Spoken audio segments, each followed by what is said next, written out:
பிரியமானவர்களே, ஏசாயா 14வது அதிகாரம் வசனம் 3-4. கர்த்தர் உன் துக்கத்தையும் உன் தத்தளிப்பையும் நீ அடிமையாக்கப்பட்டிருந்த கடினமான அடிமைத்தனத்தையும் நீக்கி உன்னை இளைப்பார பண்ணும் அக்காலத்திலே நீ பாபிலோன் ராஜாவின் மேல் சொல்லும் வாக்கியமாவது, ஒடுக்கினவன் ஒளிந்து போனானே, பொன்னகரி ஒளிந்து போயிற்றே.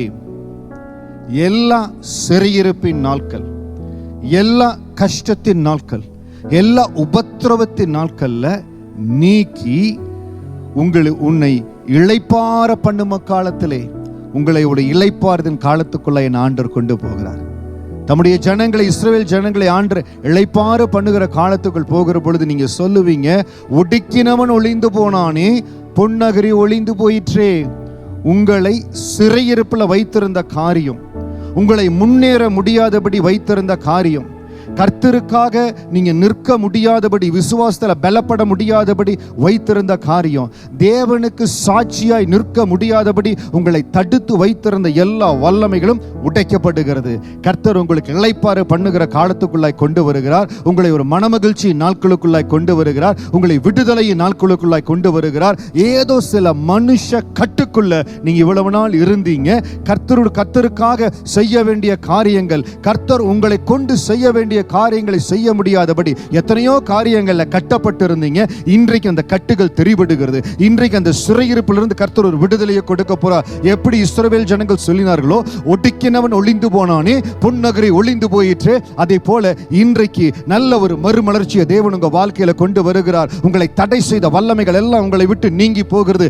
இதுவரை என்னால் இந்த காரியத்தை செய்ய முடியலையே, நான் அடைக்கப்பட்டிருக்கிறேனே என்று நீங்க நினைத்திருந்த காரியத்துல கர்த்தர் ஒரு விடுதலையை கொண்டு வருகிறார். ஒரு சிறையிருப்பில் கடந்து போய் கொண்டிருந்தேனே, எவ்வளவோ முயன்றும் ஏன் இதுல ஒரு விடுதலை வரல, எவ்வளவோ முயற்சி செய்தும் ஏன் நான் முன்னேற முடியல, அந்த தடைகள் உடைக்கப்படுகிறது. அந்த தடைகள் உடைக்கப்படுகிறது. ஏசாயா 14:3-4 இருக்கிற அந்த அபிஷேகத்தின் வல்லமை உங்களை விடுதலை ஆக்குகிறது. நீங்க சொல்ல போறீங்க, ஒடுக்கினவன் ஒளிந்து போனானே, பொன்னகரி ஒளிந்து போயிற்றே. அந்த இளைப்பாறுதல் நாட்களுக்குள்ளாய் வர்றீங்க. கர்த்தர் உங்களை கரம் பிடித்து உங்களை மகிமையான வெளிச்சத்துக்குள்ளாய் கர்த்தர் கொண்டு வருகிறார். உங்க மேல அந்த மகிமையான பிரகாசம் கடந்து வருகிறது. இருளின் வல்லமைகள் இயேசுவின் நாமத்தினால விளக்கப்படுவதற்காய் ஸ்தோத்திரம். மனுஷ வல்லமைகள் இயேசுவின் நாமத்தினால விளக்கப்படுவதற்காய் ஸ்தோத்திரம். உங்களுக்காய் வைக்கப்பட்ட அந்த முன்னேற்ற பாதையில கர்த்தர் உங்களை நடத்துகிறார். இதுவரைக்கும் அந்த ப்ராஜெக்ட்ல ஒரு டெலிவரன்ஸே வரல, ஒரு பெரிய தடையா இருந்தது. கர்த்தர் இதோ உங்களுக்கு முன்பாக கடந்து போகிறார். அந்த ப்ராஜெக்ட்ல ஒரு டெலிவரன்ஸ் வருகிறது. இவ்வளவு நாள் இந்த காரியம் முடியலன்னு கொண்டாங்க. உங்களை கொண்டு ஆண்டவர் அதை முடித்து வைக்க போறார். என்ன அடையாளம் தெரியுங்களா? இன்றைக்கு விடைபடுகிற, இன்றைக்கு இந்த சிறையிருப்பு அறுக்கப்படுகிற, இந்த சங்கிலிகள் அறுக்கப்படுகிற இந்த ஆசீர்வாதம், இந்த அபிஷேகத்தின் வல்லமை உங்க வேலை இடத்துல உங்க மேல கடந்து வருகிறது. நீங்க தைரியமா போய் காரியங்களை செய்யுங்க. பல நாட்கள், ஏன் பல மாதங்கள் தடைப்பட்ட காரியத்துல உங்க மூலமா கர்த்தர் விடுதலையை கொண்டு வருவார். காரணம், இன்னைக்கு அந்த விடுதலின் அபிஷேகத்தை நீங்க சுமந்து சொல்றீங்க. உங்க மூலமா கர்த்தர் ஒரு அபிஷேகத்தை கட்டவிழ்க்கிறார். அந்த இடத்துல விடுதலை கடந்து வருகிறது. இயேசுவின் நாமத்தினால ஆண்டவரே, விடுதலை கடந்து வருவதற்காய் ஸ்தோத்திரம். எப்படி உம்முடைய ஜனங்கள் ஆண்டவரே அந்த பாபிலோன் தேசத்திலிருந்து வெளியில வருகிற பொழுது, அந்த அடிமைத்தனத்திலிருந்து வெளியில வரும்போது சொன்னாங்களோ, ஒடுக்கினவன் ஒளிந்து போனானே, பொன்னகரி ஒளிந்து போயிற்று.